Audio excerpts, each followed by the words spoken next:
expected of them.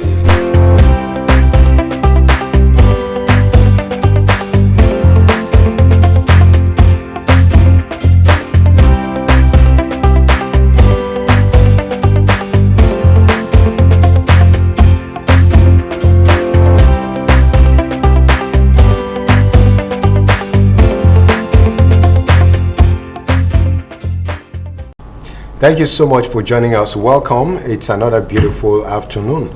I am Rotimi. Akintunde, welcome to your viewpoint.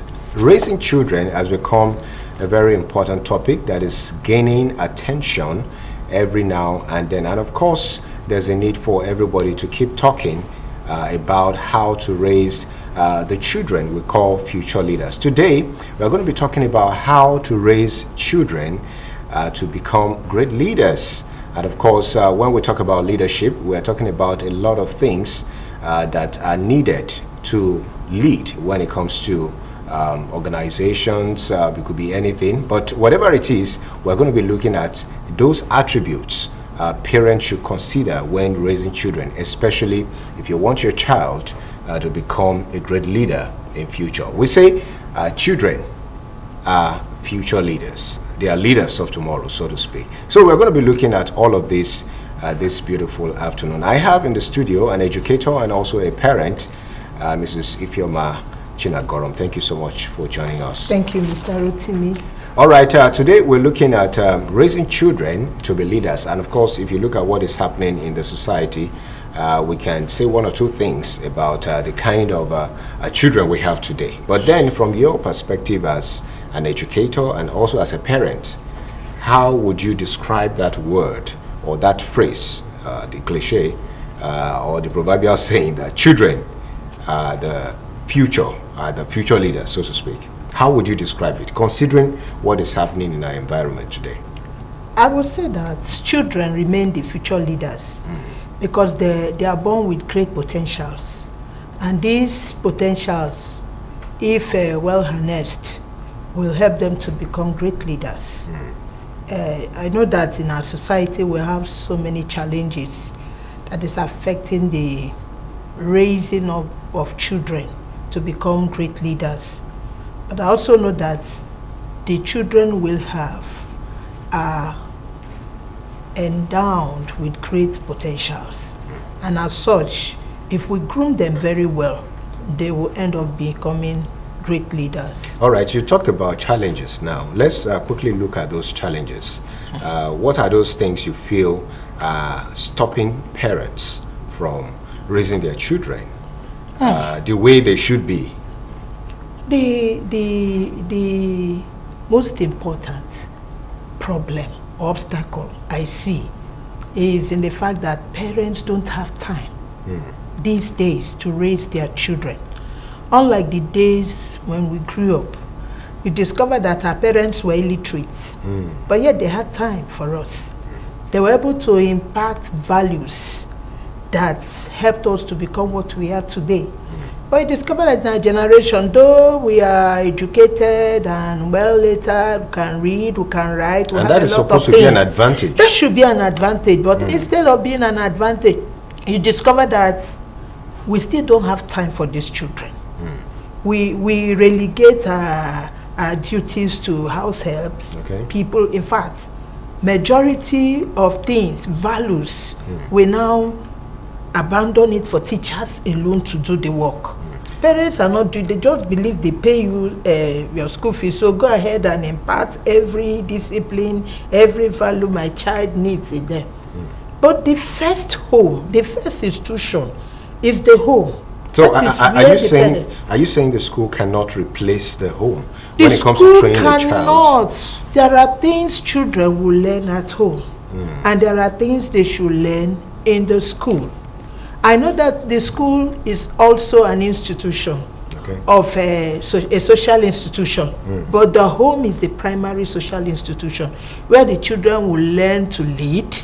The children will learn to do the right thing. The values that are inculcated in them at home is very, very important. And if we neglect them at home, it will be difficult for the school to do what the home cannot do. All right, you talked about time as time factor as one of the challenges. Are there other things that you think are stopping people, parents especially? The time factor is connected to the fact that parents are career people these days. Mothers are busy working to make ends meet. And you discover that fathers alone cannot really take care of the home because of the economic situation of the country. And as such, everybody is busy trying to get something for the children. Okay. So, but when you look at that, you now discover that you will not even blame the parents. But the truth remains that no matter how busy we are, we must recognize our primary work and duty as parents to raise these children up to become great. All right. Now, let's look at the contents of leadership, which we are hoping to let parents know about, so that as parents are raising their children, for those who want to raise their children as leaders, and of course I think it should be a paramount thing, it should be considered significant, because if we have children who have this orientation of being a leader, I think Nigeria can be a better place, the country, the world can be a better place. Now, let us look at one or two things about leadership. Let's talk about leadership, as it were. When it comes to leadership at home, what would you say about it? How it affects children? Does it, in the homes we have today, how would you describe the leadership system we have? I will start by saying that leadership is the act of influencing a group of people to do the right thing or to achieve a specific result. Okay. And then you discover that a leader is someone that knows the way and shows the way to his group or to the people he's leading, and also goes through the same way. Now, if we want to raise our children to become great leaders, we must model leadership. Parents, I mean fathers and mothers, have to model leadership. They have to show by the way they live that leadership is possible to attain. And then there are traits that are expected of, or that should be seen in any great leader. One of those traits are integrity. Look at integrity today. You discover that people are not people of their words. What they say is not what they do. And if, as a parent, you don't say what you do, I don't know how your children will learn to say what they do or practice what they say. So integrity is very, very important.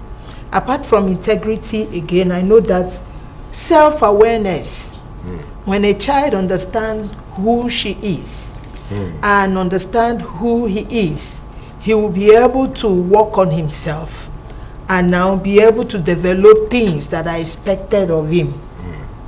Courage. Courage is a great trait. Great leaders are courageous people.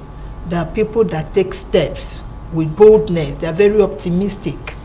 They are very optimistic. They are very empathic. And they are also people that they are resilient. They don't give up easily. You know, they don't give up easily. They are critical thinkers. They are creative. They are innovative. And they are people that can stay to their word. Okay. Be committed. Okay. Let's quickly look at, let's start with integrity. Okay. Talking about integrity has to do with honesty too. Now, how can parents, instill this? How can they see how can they infuse this in children such that they grow up with it? And not just that, not just at home, we should also talk about the school front as well. In those two places, how can it be achieved? By teaching and modeling integrity. What do I mean by that? Integrity is a very important trait. And then if you are somebody that practice what you say the truth, you are honest, you are sincere in your dealings with people, you discover that most times parents are not even sincere to themselves. The children will watch dad and mom. They don't say the truth to each other. So if we want our children to model integrity, to be people of integrity, we have to model integrity by ensuring that we do the right thing. We are honest, we are sincere, we are authentic. We are not people that deceive people. You know, we don't run into quick gain. You know, just because we need this money, that does not mean we will now go into any kind of dubious means to get them. So as our children discover that we don't do such things, they too will pattern their life that way. You know, for some parents, maybe for different reasons, they've found themselves in some circumstances where they needed to get into some situations that are not honest enough, so to speak, maybe to gather whatever they may have gathered. And you realize that when the children they've given birth to are growing up and all of that, and these children are trying to be honest, so to speak, then they tend to tell them, look, okay, even what brought you up was as a result of what we do, maybe through gains that are not honest, so to speak. But for situations like this, for families like that, what do you think can be done? Well, I think that the school also plays a role in this integrity, in teaching integrity, because in some subjects that are offered in school, you know, like the civic education, social studies and the rest, all those are aimed at impacting values that are necessary for the growth of the child. But those teachings, so to speak, do you think they have effect with what we are seeing today? They do. Considering the number of schools we have and all of that, do they really have effect? They do. I think they do, because you discover that the children learn as they are taught. They learn, and once you have learned something, even if you are not doing it immediately, a time comes when you will need it, and you will still have to bring it back to practice. But what I'm trying to say is that with what is happening in the country today, in the world today, now considering the amount of education some people have gotten, yes, and schools and all of that, all these teachings, trainings and all of that, do they have effect on this children, especially when it comes to acting those things they've been taught? It is one thing to learn something, it's another thing to do what you have learned. You know that one single example is more powerful than 1,000 sermons. Okay. Assuming I keep talking about integrity for a million times and I don't practice it, there will be no way I can impact it. You understand? So I think that the problem is that we have a little number of people practicing integrity. Now I just read about a boy that saw $350,000 when he went to collect money from the ATM machine, and the boy reported to the authority and handed the money over. And they were asking that such a boy should have used the money or, you know, invest it, change wardrobes or the rest. But the child said something that moved me. He said that immediately he saw that money, he just thought of what the mother will do to him. Said the mother will use stick on him and will hit him to return it back. You know, that shows that from home he's been taught to be sincere, to be honest, to take what belongs to you and not to steal.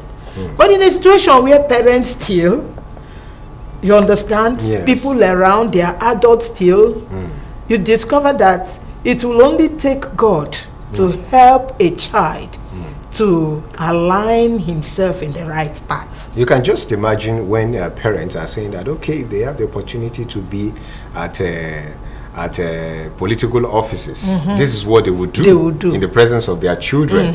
But that takes us to discipline. Now, let's look at the area of discipline, how it can help children to become leaders. Now, you know, we have different methods, which I would like you as an educator to talk about. You know, in some schools, in the course of training children and all of that, there are rules, you know, that children should not be beaten and all of that with cane or whatever it is, just for some reasons. Now, but at home, some parents also do not want to do that, but some parents still do that. And maybe this has not been proven, but to a large extent, some children, maybe some adults, grown adults now, will say that, okay, when they were growing up, their parents, were using cane on them, and that has helped them. So from your perspective, as a parent, as an educator, what do you have to say about methods of discipline on children? It all depends on the way you raise your children. A woman brought her children to my school, and she told me, "Madam, I don't use cane on my children. If I speak, they hear." And I discovered that each time in that class, each time you go to that class, those children are quiet, they're very respectful, and those children cannot get into any trouble in school. And if for any reason you want to flog the whole class, before you get to them, they are shouting because they were not raised that way. It all depends the way you raise your child. Is it about the environment they live in? It has to do with the parenting method. The method the parents have chosen.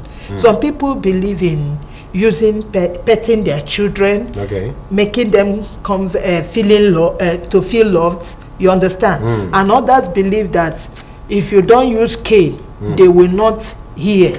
Maybe that was what was passed down to them from their own parents. You understand? But I think there should be a balance. There should be a balance. You don't go to the extreme. Any of the side, either by petting or by flogging and all that. All right, we have to go on this break. We've got to see what we have.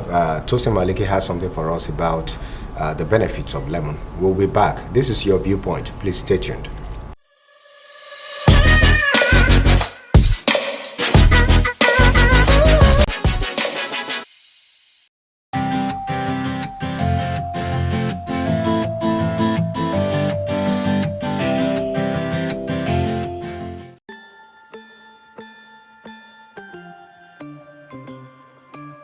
Did you know that vitamins, fiber, and plant compounds in lemons can be part of a healthy diet?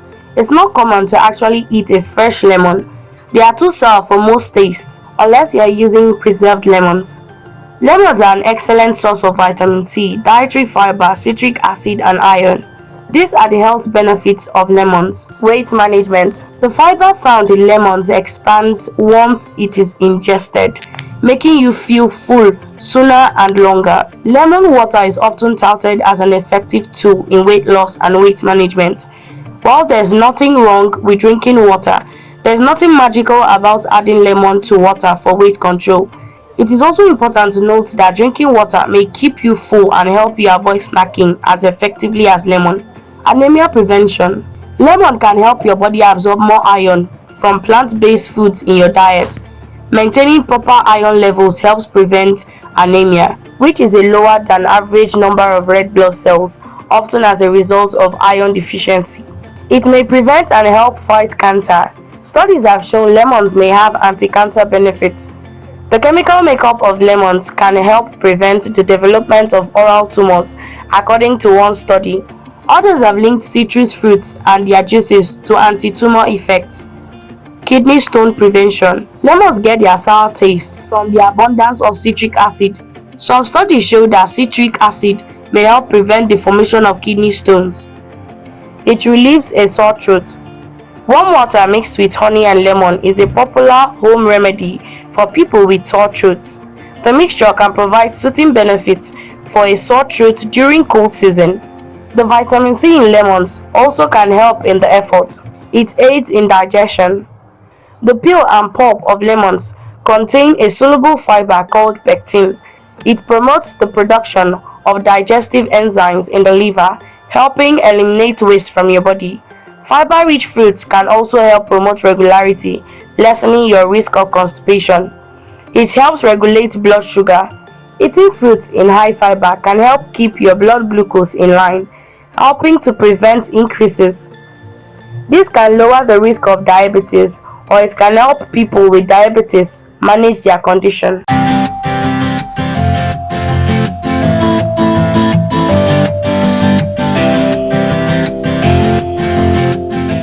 Thank you so much for staying with us. This is your viewpoint, and we're still talking about issues relating to how we raise our children. The focus is raising children to be great leaders, and I've been speaking with Mrs. Ifeoma Chinagorom, an educator and a parent, and we're looking at different ways we can raise children to be leaders. We've talked about discipline, which is what we talked about before we went on that break. But now let's look at some other areas of leadership which children should get to know, understand, and of course let it become part of them. Now let's look at responsibility and accountability.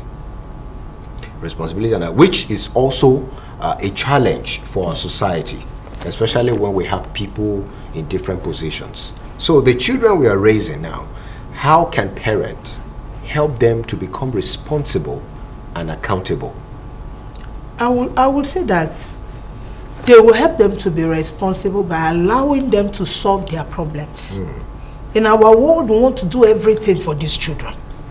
We want to help them decide the course they will do. We want to help them wash their plates, wash their stockings, do everything, and leave them doing nothing. We should help them by teaching them to solve their problems by themselves.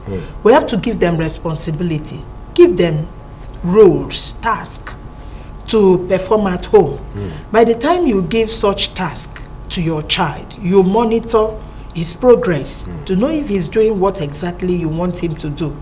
And also, to be responsible and accountable, you have to make your child know that when things go wrong, he or she should learn to take responsibility and not to apportion blame to the other person, you know. And then you too, as a parent, will have to model it by accepting responsibility when you go wrong. But most parents don't want to do that. Yeah, you have to apologize at times to your children. You know, there's this African thing that parents don't apologize to their children. That is not good. We have to change with changing times. When you apologize to your children will learn to apologize to people they offend, or apologize when they do things wrong, or when they do not get to their target. They should be able to take responsibility. By the time you say, I'm sorry, I didn't think well, I didn't plan well, that is why we failed, the child will now know mommy is taking responsibility and not apportioning blame. It's daddy that did it, it's uncle that did it. If not, uncle would have done that, and the rest of them. I think that will help. You mean it will be easy for parents to tell them that, look, I have taken responsibility of what I did, so you can do same as well. You can do same, yeah. Now let's look at accountability, especially when it comes to resources, management of money, fund, or management of what you have, resources, maybe financial stuffs and all of that. How can they instill that? They can instill that by insisting that the child account for whatever thing, whatever money you have given to the child. Assuming you have sent your child on an errand, and the child is to return certain amount, you should insist that the child returns such amount. If you just take it for granted, the child will think that he or she have no responsibility to account for anybody. So when resources are involved and finances are involved, you should insist that for everything, expenses, assuming you are about to travel and you allow one of them to manage the home, that person should be able to account for every kobo spent in your absence. By so doing, they will learn accountability. At what age can you start instilling that in them? From what age? I think as little as 5 years. Five Do you years. know why I said so? Why? When you, assuming you have given your child is going to school, and you say, okay, I want you to buy juice, or give this to your auntie to help you buy juice, buy biscuit, you should be able to ask the child, where is my change? So that the child will know that I am asked to buy 15 naira juice, and I must return 50. But you know, some parents out of love, you say, okay, don't worry. That is not love. That is not love. That is a kind of, they don't understand what they are doing. They don't understand that they are making those children to feel unaccountable to anybody. Or maybe entitled to everything. So they should be taught to return change when they have it. All right. Thank you so much. We've been speaking with Mrs. Ifeoma Chinagorom. We've been talking about raising children to be great leaders. Most of the time, we call them leaders of tomorrow. Yeah. And I think that line is beginning to change to leaders of today. And we need to see that that must have impact on their lives. We need to see that happening. There was this video that went viral, and there was this little girl that was shown. She was apologizing to, I think, maybe a puppy or a lizard. You know, I don't know what that child has been taught, but the video, it was explained in that video that, okay, she killed another lizard or puppy, so to speak, and she felt pain because of what happened. Yes, she was empathetic about it, and she was apologizing to the puppy that, oh, sorry, and that person was telling the child that, oh, apologize to her, and they say, oh, and that baby was crying that, I'm sorry, I killed your sister, I did this, I didn't mean to do that, and all of that. It was so passionate. What do you think about that? I think that child have learned empathy from childhood, even from the home. You understand? Yes. And have learned not to hurt others, either with her words or by action. You understand? For her to apologize to a puppy, that means that she has been brought up that way. She didn't just start doing it. She learned it. And you know that many of these leadership skills are learned. Though there is this theory that have it that leaders are born. But we know that leaders, when you develop some traits in you with commitment and learning, you can become a great leader too. You understand? So I believe that that child have watched the parents. I still say that. Watch the parents act, behave to other things or other animals or even to their fellow human beings, and discover that you don't have to hurt people anyhow. So that have influenced her decision. Okay, but at the same time, considering environments that are maybe volatile, like our system, that is brutish, so to speak, how would parent balance between being empathetic and at the same time you want to defend yourself? Because some were saying that, okay, it will be easy for other people to cheat on this girl and all of that. How do we balance that as parents? You know, when are you supposed to say, okay, no, I will not take this? You see, some parents would tell their children, look, if somebody slaps you, you give like 3 punches. Revenge. Exactly, Take immediately. What do you think should be the right thing?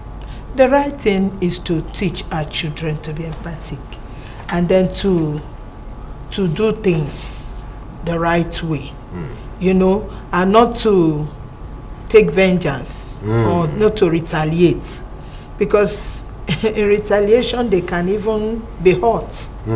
In trying to retaliate, some other person can hurt them. So they should not bother.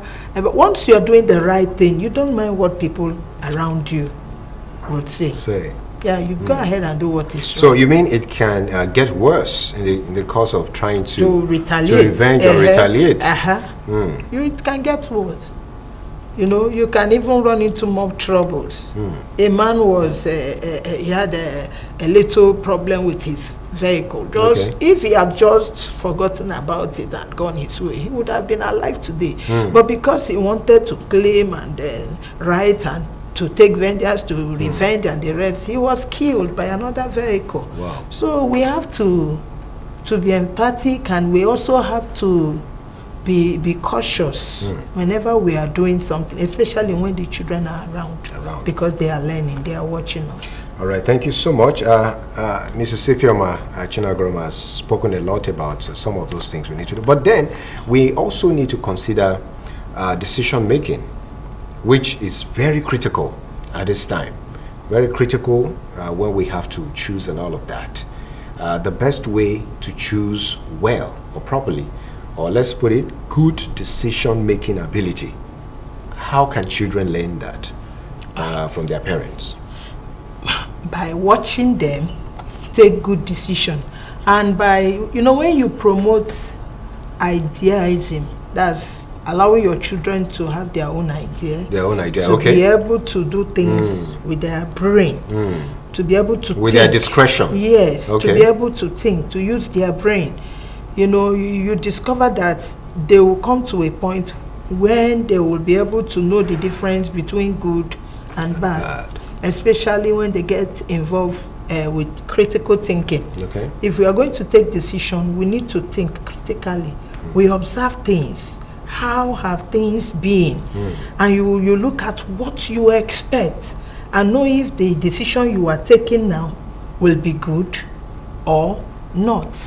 So as we are raising children, we will raise them to use their brain, to think, and not just to depend on other people. They have to use their brain, because you discover that we have different types of thinking, and we have so many, how many billions of cells in our brain, which if we begin to exercise, they will begin to connect with each other, and will become better people. Will be good in decision making.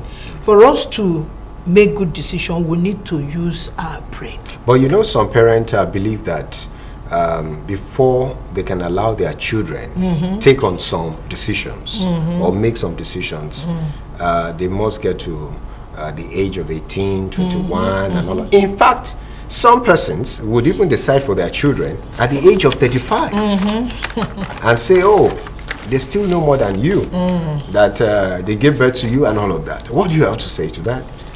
That doing the wrong thing. When a child is growing, you should give that child the responsibility to make decisions. Even at age 5, you can decide, you can tell the child to choose the clothes to wear. You can let the child choose. But you have to guide her. You have to guide her choosing wrongly. Yes, under your supervision. Now, when your child is making decisions under your supervision, before you know it, she will learn how to weigh her choices. You know, she will look at the pros and the cons and know the best step to take, even if mom and dad is not there. Because you have already taught her to solve her problems by herself without waiting for anybody to think for her. So it's important that you let them use their brain. Is that a reason some parents try to send their children to the boarding school so that they can learn how to be self-sufficient or be able to take care of themselves? But at the same time, we've heard stories you know, about children in boarding schools, what they learn there. How do we resolve this? I think that I don't subscribe to that as a parent. You mean because subscribe to sending your children to boarding school? Why? School until they get to a certain age, because of the level of moral decadence in our country. What age are you looking at? I'm looking at when the child is through with secondary education and is about to get into tertiary education. By then, you will believe that you have imparted everything you need to. That child have discovered herself or himself and can take decisions for himself. You understand, without waiting for anybody. There are situations when you look at some of those children at boarding school, some of them are 10 years old. They can. Yes, some absolutely. of them will not even be able to wash their stockings because they were not raised that way. And they are sent to the boarding home. Some of them, a parent went to visit the child and saw the child naked because every of her belongings have been stolen by other people. And this child could not even come out with one single day wet because the child was too small and cannot control her things. So I see that as punishment to the child. I believe that parents can mold these children until they get to a certain age. By the time they are through with secondary education, by then you would have imparted and instilled the discipline, the values you want in your child, so that that child can now go out to live out the life you have already imparted. And not to go there to be influenced negatively. But at the same time, sorry to cut you, at the same time, we still have, even after the age, the secondary school age, we still have children that get into university and misbehave. The peer pressure. The peer pressure and all that. But we will talk about that again after this break. We've got something for you in the world of sport, talking about the top 5 Nigerian male sprinters. You get to hear something about that. And right after that, we have people who responded to this issue. They talked about it on the street of Lagos, and we'll be back right after that. Go nowhere.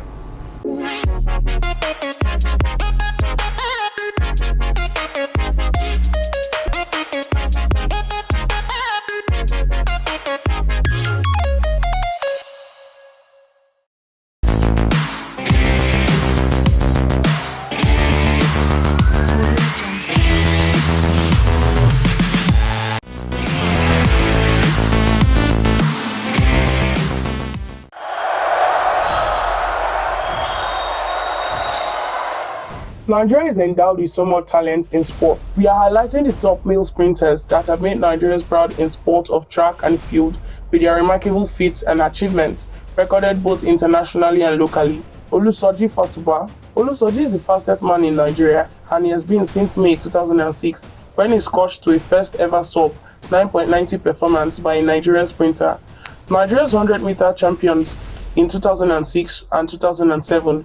The Ekiti State-born sprinter is the second Nigerian man to win a global sprint title following his success in the 60-meter event at the World Indoor Championships in Spain in 2008.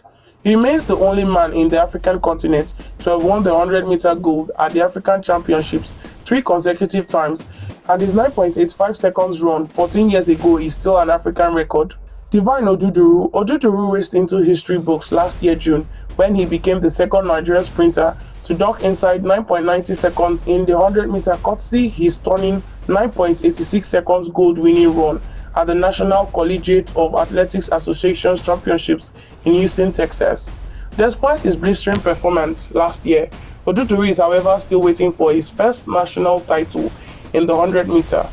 Seun Ogunkoya, one Nigerian sprinter that failed to fulfill his full potentials. Ogunkoya was one of the most feared sprinters in 1998, the year he shot into international prominence like a bolt out of the blues. A 10.15 seconds runner 2 years earlier, Ogunkoya served notice of his star in the making in 1997 when he broke 10 seconds for the first time, running 9.97 seconds at a meeting in Italy. He came fully into international reckoning in 1998 when he outran Frankie Fredericks at the Golden League in Zurich, stopping the clock at 9.96 seconds, a new personal best. Davidson Ezenwa, certainly one of the most talented sprinters Nigeria has ever seen, Ezenwa was hailed as the next big thing in Nigerian track and field in 1990 when he ran 10.05 seconds to win the 100-meter event at the Bauchi leg of the AFN Classics competition. Those who thought the performance was by coincidence were convinced of the then 20-year-old talent when in 1991 he lowered his personal best to 10.04 seconds, this time in Abuja. Ezenwa was a national 100-meter champion in 1992, 1995 and 1996. Olakpade Adenikon.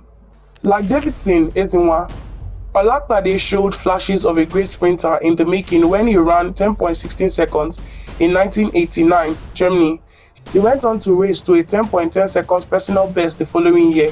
In 1992, Olakpade made an indelible mark when he became the first Nigerian man to break the 10 seconds in the 100-meter, courtesy the 9.97 seconds he ran to win the 100-meter gold at the NCAA Finals in Houston, Texas, in the USA for the University of Texas in El Paso. Olakpade was national 100-meter champion in 1994.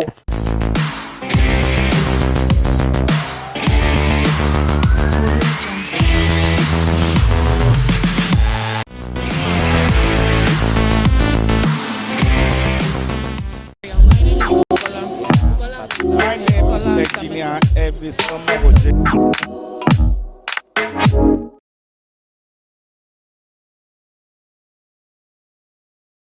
Nigerian government says 18 years and above, but me, I believe 18 is just a teenager to me. At least from ages of 30 upwards, 30, 40, 50. That is the age me I believe it should come up, because 18 years is still a teenager. We are still going to teach that person what to do. Parents play a lot on the children. Like me, I have 4 boys, and to God be the glory, none of my children can smoke cigarettes. It is the way I brought them up that I'm enjoying them now. Parents will create a time for their children. It could be boy, it could be girl, but the way you train them, that's how you enjoy them. So, and I thank God for my life and my children. My advice to parents is that you see some mothers, they'll be acting on their girls. It's not so. You have to you should let them move closer to you. Explain them something they don't know for them. So by that they will not misbehave outside. That's my advice. I can say from 0 age, because it's the foundations matter. So from 0 to 5, that is from the fetus. You have to even be speaking the concept of leadership to the fetus in the pregnancy. So it's from 0 to, you have to build them the roles of parents. In fact, the parents have the first role. There are two environments, the internal environment and the external environment. The internal environment are the parents, inside the room and parlor, the people the child is seeing first in the morning, last at night. Those are the internal environment, and they play a very key role in the upbringing of that child. So there is no two way about it. The first point of call, the first teacher to the children or to that child are the parents. So they play a key role. Proper parental upbringing should be key. Parental negligence, you understand? Parents should not neglect their role as a parent. They should provide basic things that is needed for this child growth. They must provide it for them, because if the children go to the external environment, the external environment are the peers, social media. Those are the external environment. You know, school, books, the kind of movie they watch, those are the external environment. So if the parent is not responsible, I think the values, the right values needed by this child or the children will be warped, will be eroded. I think from when the child, let's say from when the child start understanding, when you say start understanding, I will say from, let's say, give or take a year. You see, there are different ways you imbibe your child. Like, I'm going to use my own child as an example. I have a son, so my son knows that you cannot raise your hand on a lady. He knows that when you wake up, you have to dress your bed. He knows that, oh, this place is dirty, you have to organize this place. These are things that I taught him. And I started doing this, though it was when he was 10, I started, like, doing all the stuff. But from that time, like, I tried letting him know that, oh, this thing you are doing is wrong, this thing you are doing, not like, oh, leave him, na small pikin. You understand? Because it's from that stage, like, you see the kind of children we are raising now. It's not like our own generation. They learn very fast. And if you have to start teaching them as they are growing, you start teaching them gradual process. That way they will learn and they'll be able to catch up easily. And parents have, like, our first teacher is our parents before the school. You see, parents have to, like, their role, like, you have to lead by example. Like, sometimes there are some things I do now, my son will tell me, Mommy, is this thing supposed to be there? You get, I'll say, no, I'm sorry. I'm telling him I'm sorry. It's not like, maybe, like, you see some parents are like, what's your problem? Am I your mate? You see the way, oh, I'm sorry, I forgot. I will not take it and go on. It's not like he's controlling me. He's trying to let me know that what I'm correcting him, I should also lead by example. You get, so that is it.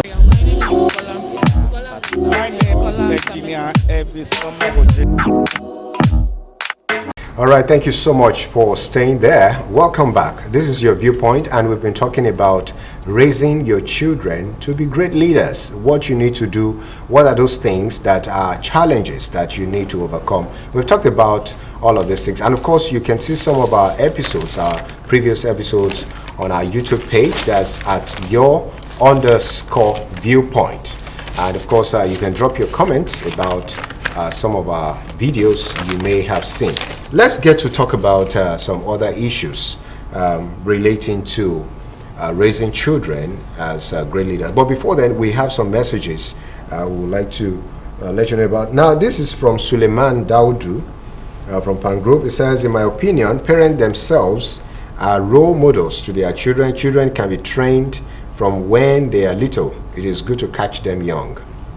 This is from Olatunji Malcolm from Tejo Show. Parents should be actively involved in the lives of their children so that they can quickly identify the strengths and weaknesses of their children. Also, parents should encourage their children to be involved in extracurriculum activities such as debate competitions and so on. It also builds the children as leaders of tomorrow. This is from Ezekiel Izuchukwu from Yaba. Parents have great amount of influence on their children. The home is the first form of socialization, just like you said initially, and this is where children learn various values. Parents should pay attention to their children both at home and in school. These are two places where children acquire leadership qualities. So which of these messages would you like to react to? I want to react to the communication skill. Okay. You know, some children are very timid. And then if you want your child to become a great leader, you must teach your child not to be passive. Not to be passive. Passive. You know, what I mean not to sit on the fence. Not really sitting on the fence. Okay. In his ability to communicate, he should not be passive. Not having the ability to convey his feelings, you know, with strong words that people will understand. And also, you should also teach your children not to be aggressive. Some children are very, very aggressive. And when they are aggressive, they can turn the house upside down. You know, even from childhood, I discovered that children as old as 2 years, when they get angry or infuriated, they will just throw things away, throw themselves to the floor. These are things we have to force out of them. But you see some parents trying to beg them like, oh, you don't have to do that. When they behave like that, how should they be handled? I think the child should be disciplined, to be corrected, that this character is wrong. You don't need to be aggressive. But the child should be assertive when that child is communicating. It's important for parents to know the difference between being assertive and being aggressive. Yeah. So that they can instill that in their children. Yeah. To be assertive means to be clear. To be firm. To be firm. To bring out whatever you have in your mind with clarity, without offending anybody or demeaning anybody. You just have to say it clearly so that people will understand. And you know that communication is a very important trait in leadership. If you are not able to communicate, you will not be able to convey your ideas, your vision, what you have in mind to your people. And about the communication skill, I want to believe that's why Olatunji Makun from Tejusho said we should allow them to be involved in co-curricular activities like debate competition and all of that. Competition and the rest of them, that's true.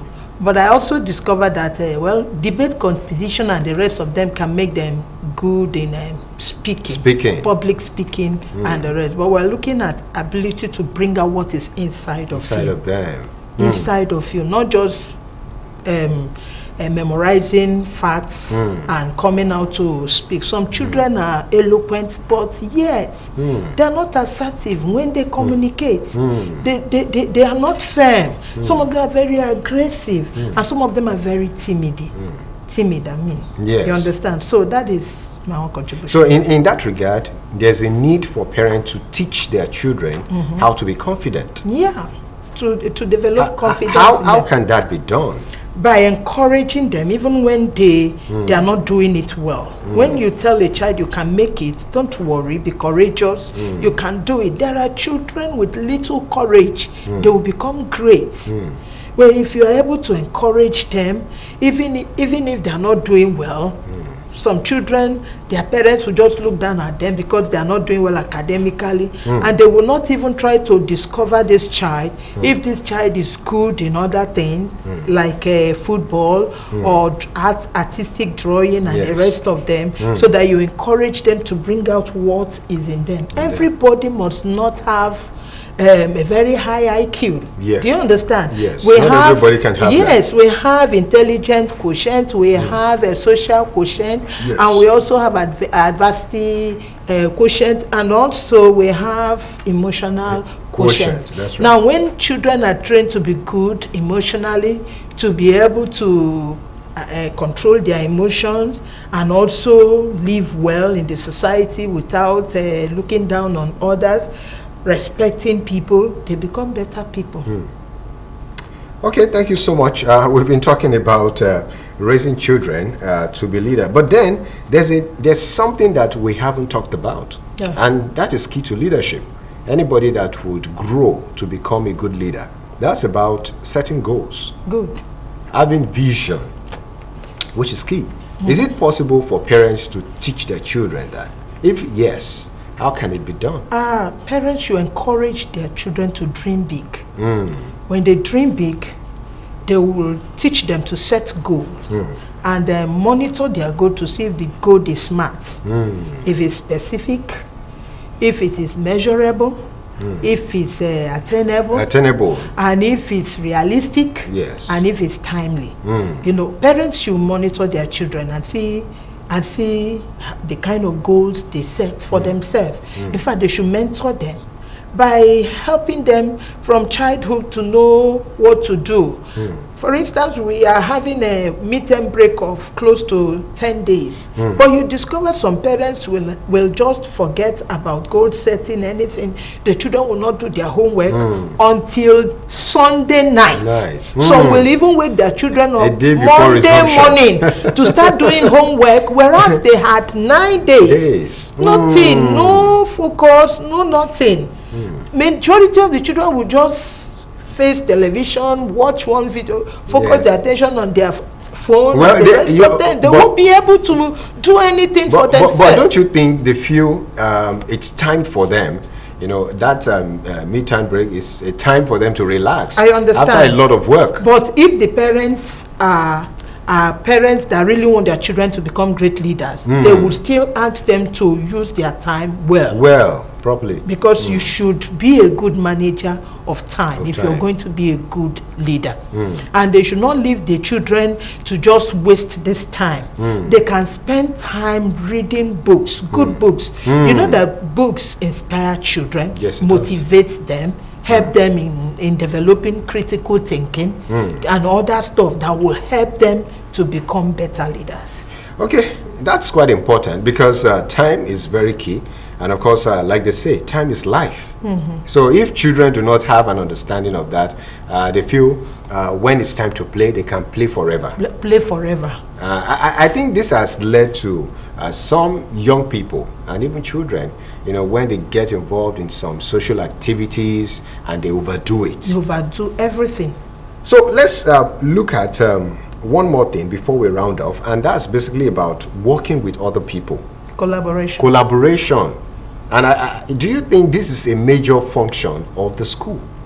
You know, considering the fact that children will have a number of people to work with, you know, their mates and all of that. Do you think it's a major function of the school? It is, but also can be imbibed from home. Parents can give responsibility and allow these children to delegate responsibility to their sibling. They can be involved in sporting activities that will teach them this team spirit. Team spirit is always imbibed through sporting activities. You realize that some children cannot even stay for long without fighting with their siblings. You get, and you wonder what's happening. The same father, the same mother. Why do you have to fight? The parents will have to teach them to work together. They are siblings, they must work together. Somebody said that whenever they have fights among themselves, their parents don't dare come near. They say, sort it out, handle it yourselves. You are siblings. You should think of a way out of this problem, and they don't get involved. And then by so doing, the children learn how to solve problems, how to accommodate one another. You understand? So we have to encourage them to collaborate with one another, to work as a team. Even in the school, you discover that children have different level of intelligence. Some children are high flyers, others are average, some are below average. Now, if you want your children to learn, you have to bring them, kind of form group, team. Get a high flyer, an average one, and then someone that doesn't, and bring them together, ask them to brainstorm and bring solution to a mathematical problem. And by so doing, you discover that children learn faster from each other than the teacher. So by the time you arrange your class in such a way that when you give a math problem, the one that is very sharp is there, helping those ones that have difficulty with that logical problem. Okay. You discover that by the time they work as a team, they will arrive at the answer faster. All right, that skill will be developed. Okay, thank you so much. We've been talking so much about raising children to be great leaders, but we have to go now. You can drop your comment on our social media platforms at your_viewpoint. You can also view our previous episodes on different topics on the same with the same handle. That's at your_viewpoint. I've been speaking with Mrs. Ifeoma Chinagorom. She's an educator and also a parent. Thank you so much for coming on the program. Thank you. All right, we have to go now. We want to appreciate you for staying with us right from the beginning of the show till this time. Thank you so much for being there. I am Rotimi Akintunde. See you some other time. Bye for now.